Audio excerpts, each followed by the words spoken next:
Pixar released Hoppers, their newest original film, in March. And the question I'm asking is, are they out of their minds? Hi, I'm Jakub, and I frequently look for strange hills to die on, so I think I found one. So let's dig into this, shall we? But before we do any of this, do all the YouTube things. Like, comment, share, subscribe, follow, ring the bell, all that stuff. And also, check out my website, flashonfilm.com, where I write articles and reviews and review adjacent sort of pieces with a little bit more structure than you can find here. And also, if you want to hear me speak, listen to my podcast, Uncut Gems Podcast, where you can hear me talk about movies for hours at a time.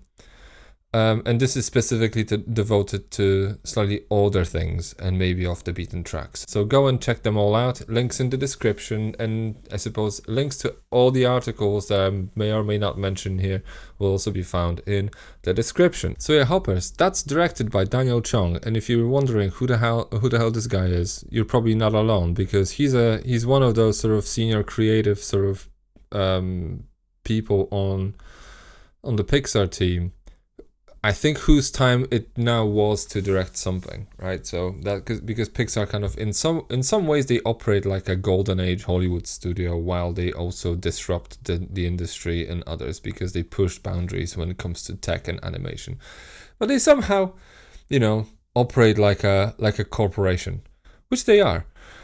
But also importantly, that's written by Jesse Andrews, who's a novelist and a screenwriter, and importantly, he wrote Me and Earl and the Dying Girl. That's a tongue twister where I come from. But even more importantly, he also wrote Luca, which was a Pixar film from 2021, right? So Hoppers, so what it essentially is Avatar with beavers. That will be the sort of the shorthand of it. And actually, it beggars belief that Pixar didn't really use this as like a tagline for their marketing purposes, specifically also because Disney owns Fox and Fox owns Avatar, so I think they wouldn't have any problems with rights issues, right? But anyway, what do I know? We're gonna get to this in a second. In the meantime, so the story, deceptively simple but also quite convoluted. So a young adult, teenager / young adult, I suppose, Mabel Tanaka, her name is, she likes to hang out at a glade outside of town, because this is where she had made a lot of fond memories with her now late grandma. And turns out that this glade is going to be paved over by a ruthless mayor who needs to build a beltway to save commuters 4 seconds of time of their commute to work or something stupid like that, right? So she's trying to go on a crusade, petitions and whatnot doesn't work, and then she finds out, actually an important note is, because all the animals have left the glade, so the mayor now feels like, we can actually do this because there are no animals in this area. So that kind of gives this movie a bit of a stake, because she learns that in order for animals to repopulate an area, all she needs is a beaver, so that the beaver would build a dam, and the dam will then just create a habitat, and all these different species would populate the area, and then the world would be saved. So turns out her professor at her university is developing this experimental technology where you can transfer your consciousness into a robot animal and then just go and investigate, whatever animals do. And actually this technology also allows you to hear and understand what animals are saying, which essentially is a tech-first gimmick of what if animals had feelings, right? So she goes and steals one of those robotic sort of inventions and just decides to go on a mission to find a real beaver to repopulate that glade. And that's the movie, right? Essentially Avatar with beavers. Essentially you have massive corporations or bad humans trying to take over a natural area, and the sort of natural inhabitants trying to defend it while someone from that previous area, a human in disguise, trying to help them, And I wrote my entire sort of review adjacent article, link in the description, kind of revolves around how much better than Avatar this movie is, in my opinion. I really loved it. It's a phenomenal piece of filmmaking that almost makes you think about how I used to really like Pixar films way back in the day. This kind of has very similar energy to, like movies like Finding Nemo and Monsters Inc. And this is actually quite important to what I'm about to say in a second. But I had enormous fun watching it. I thoroughly recommend it to anyone. This is like an Avatar for the entire family. That's like lore-free, zero world building. That's kind of like heavy on younger audiences, not as intense. So you can take like your entire family, like 5-year-olds onwards, to go and see this, and just have a good time, right? And also, it's like Avatar in half the time. You can watch this movie twice and Avatar Fire and Ash would still be going, right? So that's also a plus. Where I come from, like a 90-minute runtime, it counts as a plus. Okay? Just saying. But that's not the issue here. Because the movie is great. And I'm watching, like I'm sitting in a cinema watching this, and this is a problem because like I look around and I see this movie is like this cinema is like barely like a third filled, maybe even a quarter filled cinema for a Pixar movie during the opening weekend. This is disconcerting. This is actually worrying, right? Because a movie like this should really have the opportunity to develop legs, like to have some room to spread its wings and just endear audiences to itself. And I was asking myself this question, like, why is this, like, first of all, why is this opening in March? That's a good question, because like if you look at the historical record of what Pixar had done in the past, ever since, the 90s, ever since Toy Story, there's only two time brackets, two sort of times in the year where they would release anything. Would be the summer and Thanksgiving. That's it. And that's until 2020, right, when they released Onward in March. And by the way, this is the only other film released in March as far as Pixar is concerned, And this is a problem, right? Because okay, let's just do the maths. Like this, they don't, like, there's no such thing as a low budget Pixar film. They're all pegged at just about 150, maybe 200, sometimes even over $200 million mark, right? So these are movies that have to appeal to general audiences. Otherwise, you will not see your money back. And actually, this is just basic economics of trying to sell something that's expensive, or maybe recoup costs on an expensive product that requires multiple customers to go and buy it, right? Or buy access to it.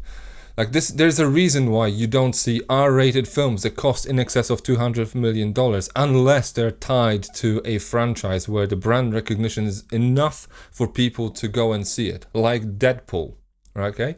This is something that just doesn't happen. Like R-rated films tend to be cheaper to make because studios see them as an increased risk, because you artificially limit the kind of audiences that will be allowed to go and see it. But in case of Pixar, this is not a problem, right?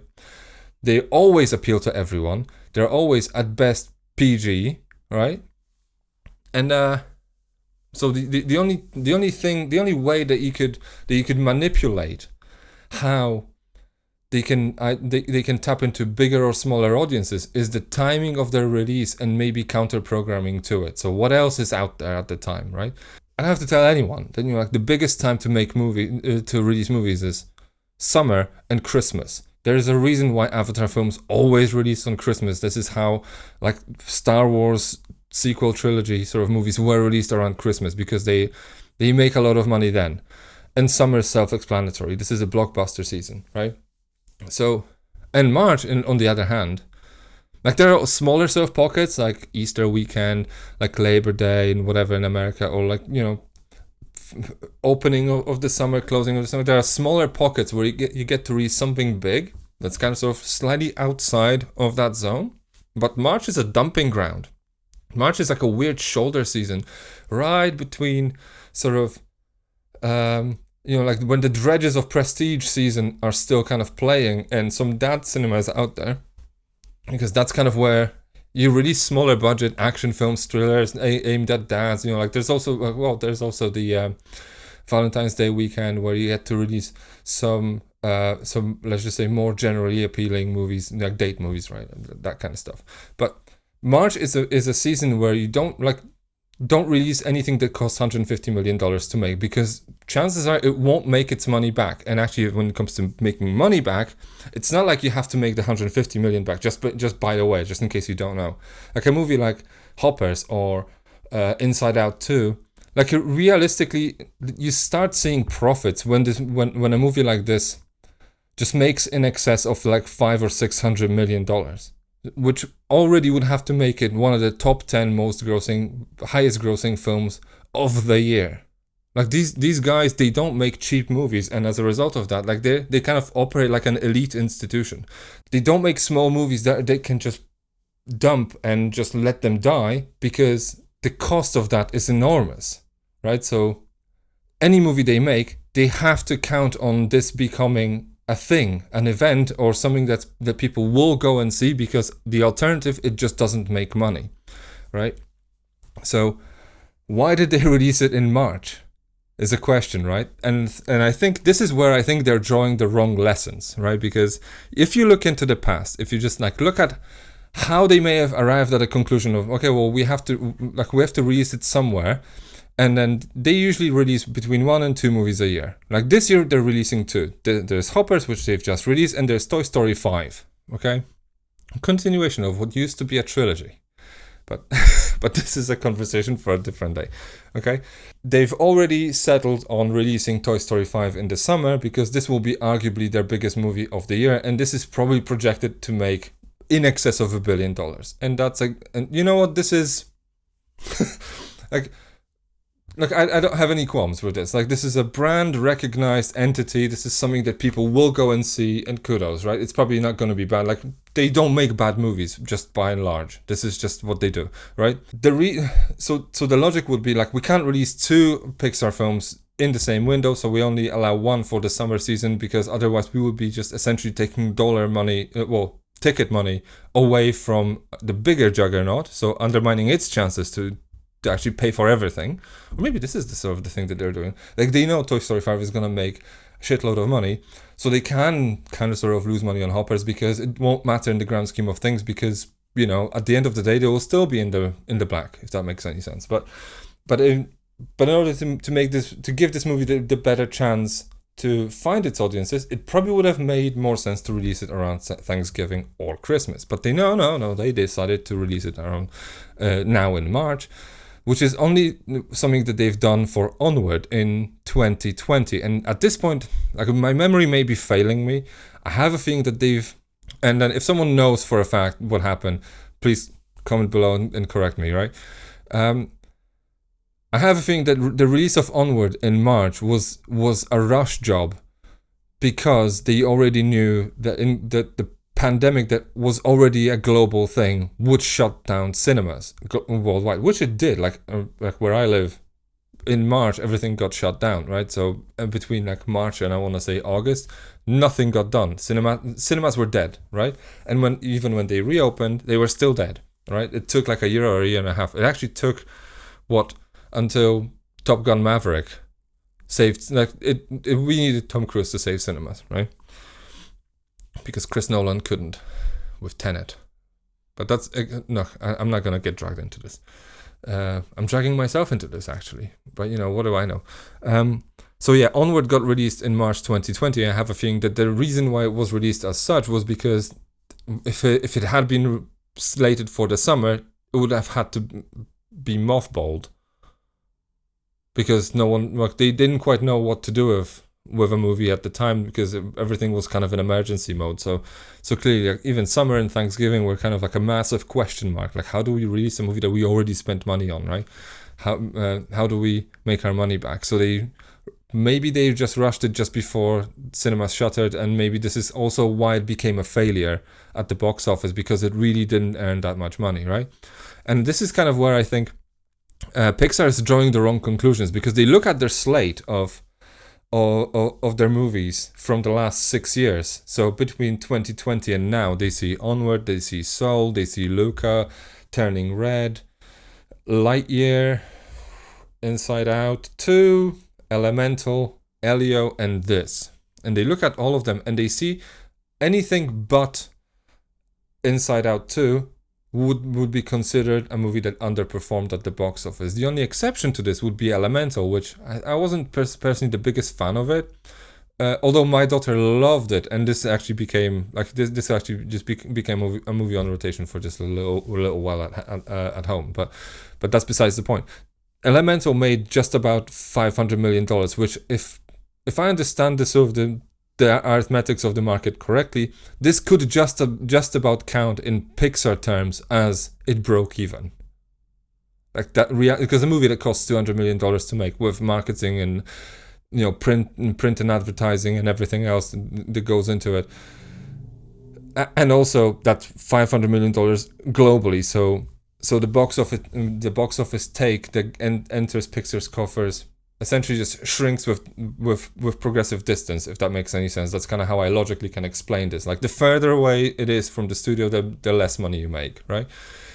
Because the further away it is released, the more middlemen you have to pay off, right? So Elemental and Inside Out 2 are the only two movies that actually make serious money in that crowd. And this is something, and actually even Elemental was a movie that had a very slow start. Like it opened to like $40 million, and then it just got legs on the back of word of mouth. So that was word of mouth plus marketing kind of just helped it just make some money back. But everything else really disappointed financially. So they were all movies that cost $150 or $200 million a piece, and they didn't make anything back.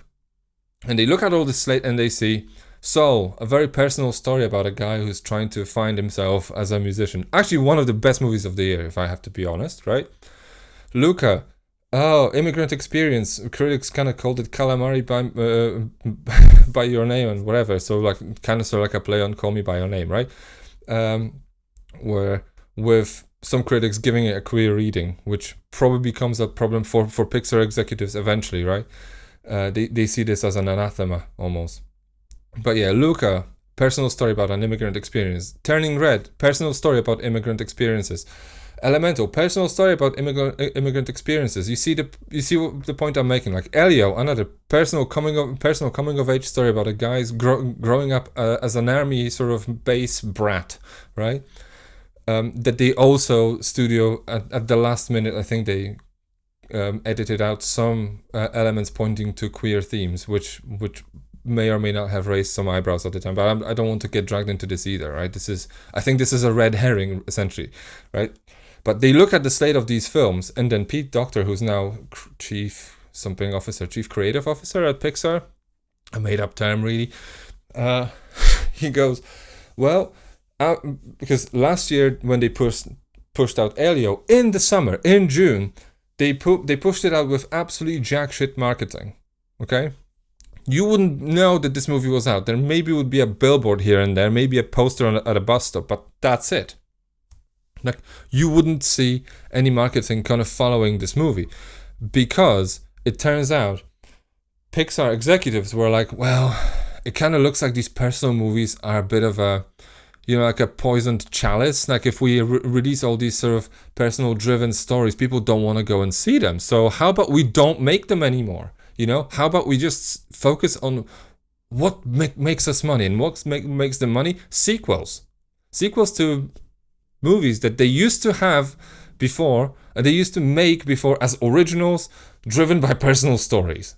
Okay, because like if you look back, Toy Story was like John Lasseter's sort of story just came out of his like personal recollections of like, oh, wasn't I fond of toys, and or whatever, like whenever was this like Andrew Stanton's, I think it was Andrew Stanton, correct me if I'm wrong, Finding Nemo was essentially this movie that came out of his anxiety as a father. Like Monsters Inc. has these sort of personal connections. It's just they just became popular at the time and then just turned into sort of self-sustaining franchises. So they see this sort of slate of these original movies and they say like, how about we don't do any of that and let's focus on movies that appeal to everyone. So code for sequels And if we're doing originals, they have to be not coded ethnically, I suppose. Or I think this is the kind of like conclusions they are drawing, looking at the movies that they've released. Like Lightyear had problems with like queer themes and, you know, like two moms and whatever, and there was some backlash coming from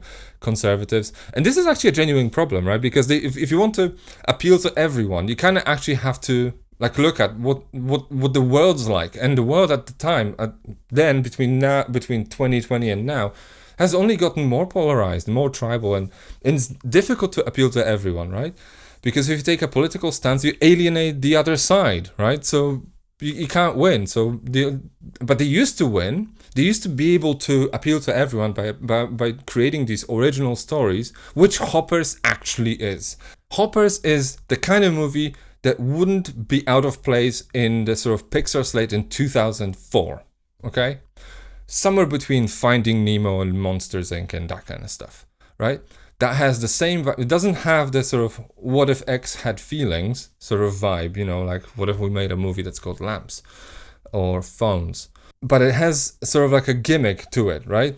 What if you could be an animal for a day? And this is and this is kind of the proxy of what if animals had feelings. We all know they have feelings, right? So yeah, so Hoppers is a movie that looks like it wouldn't be out of place in 2004 among any other originals, when sort of the Pixar's sequel game was still kind of like, I don't know, in its infancy. But it's kind of marketed in a weird way. And let's just dig into this. Like how this, okay, first of all, like, so they've already agreed, like mothballing all these sort of My Immigrant Experience kind of movie. What if, you know, what if elements had feelings, you know, what if a red panda had feelings and whatnot? Like, let's just mothball all that, because in their view, this doesn't work. So let's just try to appeal to everyone. And let's see if we can push a movie out and see if it works. But in my opinion, they're almost setting themselves up to fail. Like, it kind of sort of like they set themselves up to fail with Elio. It's almost as though actually they wanted to make a statement like this. But they released Elio last year, and actually I also wrote about this last year because it really annoyed me. Like, Elio was like released with absolutely zero marketing behind it, and then when people were being interviewed in the press about why this movie is a failure, they were like, "See?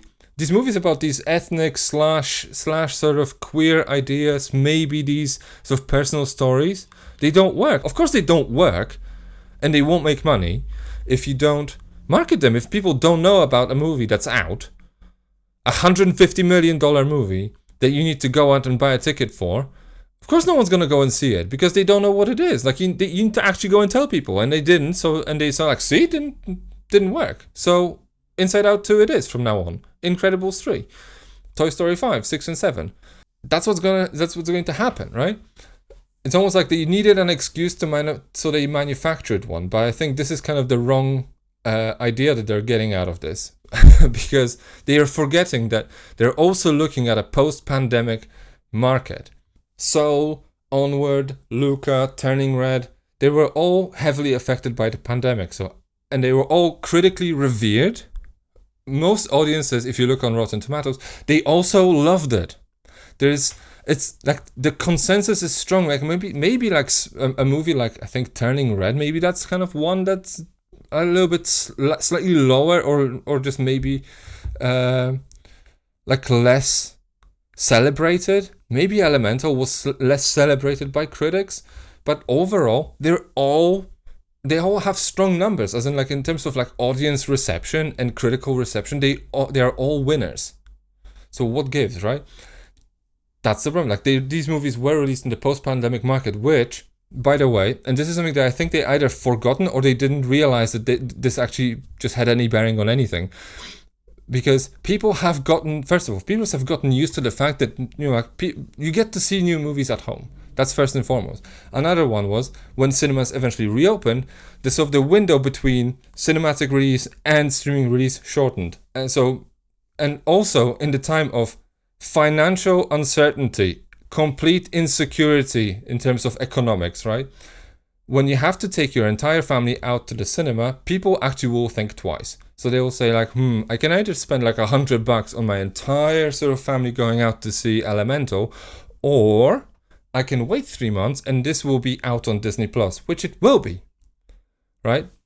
Which just digs into your prospective box office revenue. This is kind of why these movies don't make money like this. And at the same time, because of those reasons, right? Like audiences don't, like general audiences, families, they will head out to cinemas to see films that they have, like, I don't know, some mental guarantee that it will be good, which is brands that they recognize. So how did Hoppers get marketed? In a very weird hybrid way, because it kind of looked like a movie. Like, it kind of looked like a movie that sort of Pixar didn't want to put too much weight behind, because first of all, they released it in March, not in the summer, where it would have eaten into Toy Story 5's prospective revenue, or Thanksgiving, where it probably belongs, right? So they don't really put too much effort into like ad and print, like print and advertising sort of campaigns. There's very little out there. There's some out there, but it's not. But they've kind of just placed their efforts on like live streaming events, TikTok sort of like memes, like Tom the Lizard and stuff, hoping that this would be the new way to generate sort of market engagement. And I think it only works partially, because when you sort of target sort of digitally native audiences, which tend to be younger, with a movie that's family friendly, you're only doing half the job.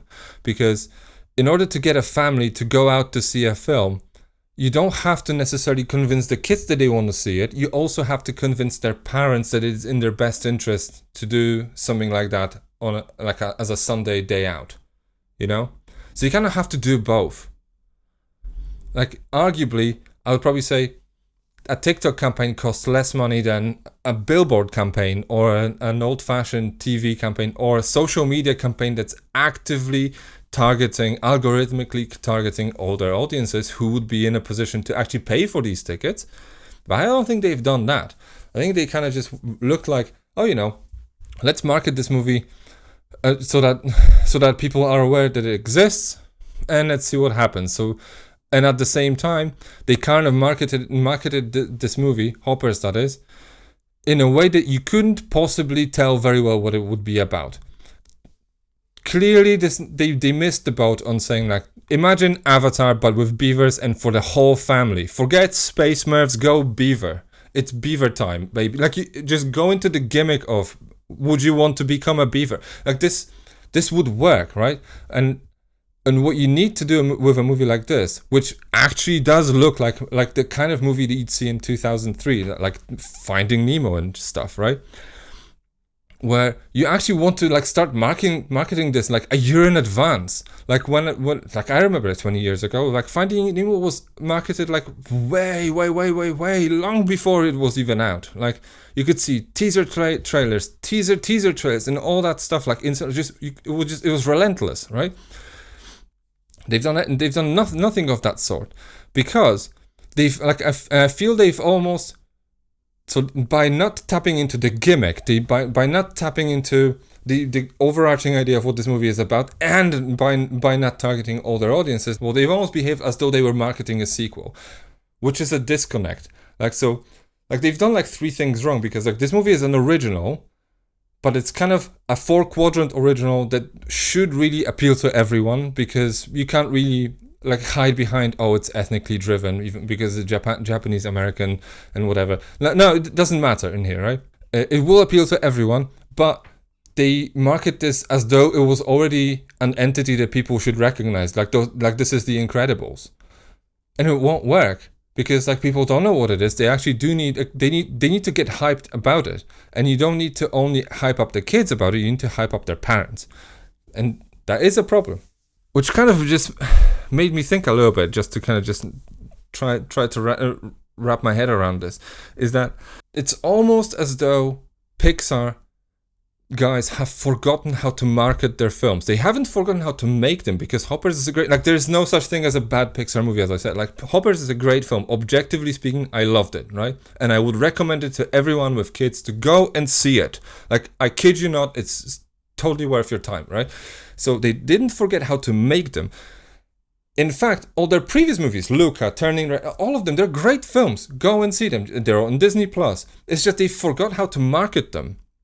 Or the pandemic has disrupted their operations so much that they've lost the sort of the institutional memory concerning this. Like, they only now know how to market sequels. Like, Inside Out 2 had a massive campaign, and predictably, it made a crap ton of money. It would have done well regardless, but because on the back of the sort of the brand recognition and its strength, right? But they only know how to do sequels now, right? In terms of marketing and market positioning. And the alternative is we just push it just to the side and hope people don't get angry when it becomes a bit of a meme on Twitter or whatever, or X, right? Meanwhile, what they should have done was go back to their old books, unless their like warehouse has burnt or something, and I don't know anything about it, right? Where where they keep all the records from like what happened 20 years ago, and see like what have we done on Finding Nemo, what have we done on Ratatouille, how did we market Up. And actually, in fun fact, like Hopper's kind of just like Hopper's as a movie is aware of these previous very sort of culturally embedded originals like Up. Like there's a scene in there where someone just makes a mention about a speaking collar for dogs. Like this movie is aware of this. So theoretically, they remember that they had made movies in the past that just stayed as originals. They never became franchises, and they knew how to market them, right? But they don't know now. But they don't know how to do it anymore. It seems, right? Because they're flailing, is what they're doing. They're trying to look for people to blame, as in like, well, the culture has changed. People don't want to see personal stories. Like like we're making $150 million therapy sessions. I'm like, no, people still want to see them. It's just they don't know that these movies are out there and that they're worth watching, and because you people don't believe in them, right? So that's a problem, right? So they make movies. Like this movie is exactly of the kind like The Bug's Life or A Bug's Life and Finding Nemo, but they market it as though it was Incredibles 2, which assumes that everyone knows what these people are about, what these characters are about, and that it's enough to just rely on memes, and instead of, I don't know, hyping up the audience for that Pixar gimmick, for that mechanic that would be fun to engage, which is, what if I could be a beaver for a day? What if I could be a beaver for a day? That would be interesting. It just tells you that Hopper's, like the way this movie was released with these sort of weird hybrid approaches to its marketing, and clearly that this movie is not going to make a lot of money. Like I know it's now done it's now made $170 something million worldwide, which just about eclipsed its production budget. It needs at least like 2 times that, at least, right, to count as financially profitable, right? I don't think it's gonna make that kind of money. It's gonna fizzle out, and Toy Story 5 is gonna take over and it's gonna become that sort of the big breadwinner for the studio. But it just tells you that they fixed the wrong problem. I mean, it's great that they're sort of throwing back to what made these movies great, their studio great. It's just, I think they're not even realizing that this is what they're doing, because they forgot how to launch these films. Hopper's deserved a Finding Nemo treatment. It deserved a Monsters Inc. treatment, and it didn't get any of that, right? Like, this is kind of worrying me, just to leave you with this, that people who are in charge of making extremely expensive decisions, sometimes they have no clue what they're doing. I think they sit in boardrooms and just look for scapegoats to blame their sort of their woes on, right? Because and also as a result of all these sort of strings of what looks like commercial failures, because all their sort of recent movies, despite the fact that they're all objectively good to great, and they would have had audiences and legs had it not been for just external circumstances and other externalities, right? They look at all this and they say, oh, like, we don't know how to fix it, because we only know how to market movies like Inside Out 2. So they fixed the wrong problem, and they failed to notice that they had a potential hit like of the kind like the stuff they made in the 2000s, but they treated it as a sequel. And well, so they marketed it as a sequel and released it as though it was something that they were ashamed of having made. And I think that's a problem. So that's what I think about how Hoppers was released. If you agree or disagree with my take, leave a comment below. And yeah, catch you on the next one.